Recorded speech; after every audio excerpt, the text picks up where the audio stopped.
नमस्कार। आज जो कहानी प्रस्तुत करने जा रहा हूँ उसका शीर्षक है 11 बच्चों के पिता होने के बाद भी बुढ़ापे में अकेले। रेवाराम की उम्र 75 वर्ष की हो गई थी।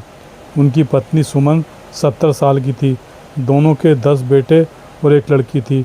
इसके बाद भी बुढ़ापे में दोनों पति पत्नी ही साथ थे, बाकी उनके पास कोई नहीं था, जबकि सभी एक ही शहर में रह रहे थे। आज रेवाराम दुखी होकर अपनी पत्नी सुमन से कह रहे थे, अब तो कोई खोज खबर भी लेने नहीं आता। अगर मर भी गए तो किसी को कोई फ़र्क नहीं पड़ने वाला। सुमन कह रही थी, 11 बच्चों को जन्म देने के बाद कभी ऐसा नहीं सोचा था कि बुढ़ापे में हमें ऐसा जीवन जीना पड़ेगा। जब हमारी शादी हुई थी तब आप अपने पिता की इकलौती संतान थे। तब आपने ही कहा था कि हम संतान होने पर रोक नहीं लगाएंगे। सरकार के परिवार नियोजन कार्यक्रम का भी आप पर कोई असर नहीं पड़ा था, पर क्या हुआ, एक निसंतान में और हम में क्या फ़र्क है। जब रेवाराम की शादी हुई थी तब वे घर घर दूध बेचते थे। फिर उन्होंने बाज़ार में दुकान खोल ली थी जिसमें वे डेयरी उत्पाद बेचते थे। वे किराए के मकान में रह रहे थे। उस समय उनके 2 बच्चे थे, राजेश और श्याम। डेयरी अच्छी चलती थी। उनके पास कुछ रुपए जब जुड़ गए थे। 11 बाई 32 के छोटे से प्लाट पर बना एक मकान बिक रहा था। वो उन्होंने ख़रीद लिया था। बाद में उसी को 2 मंजिला पक्के मकान में बदल लिया था। उसी में उनके बच्चे होते गए। रहने की जगह तंग पड़ती गई।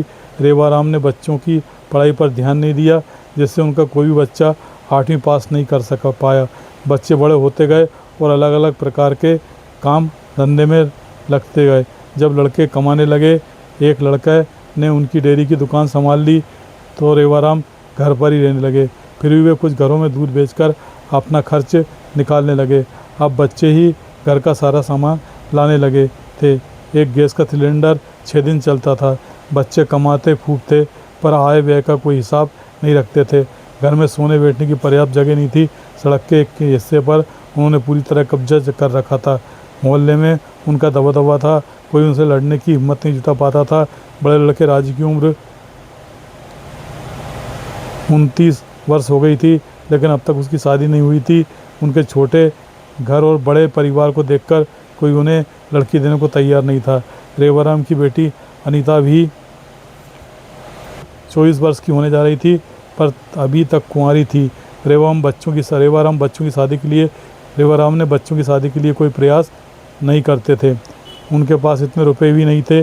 सभी भाइयों ने मिलकर तय किया कि हम आपस में पैसे एकत्र कर योग्य लड़का देखकर अनीता का ब्याह करेंगे, पर उन्हें लड़का नहीं मिल रहा था। फिर उन्होंने मैरिज ब्यूरो से संपर्क किया। वहाँ 50,000 रुपये जमा करने के बाद वे अपनी बहन की शादी संपन्न करा सके। ब्यूरो ने 3 महीने में ही लड़का ढूंढ दिया था। इस तरह बेटी की तो शादी हो गई थी, पर बेटे सभी कुंवारे थे। वे समझ गए थे कि पिताजी के बस की बात नहीं है, हमें ही अब लड़की ढूंढनी पड़ेगी। अब जो भी लड़का शादी करता वो उस घर को छोड़कर चला जाता। आखिरी लड़का तो शादी के बाद 2 दिन में ही अलग रहने लगा था।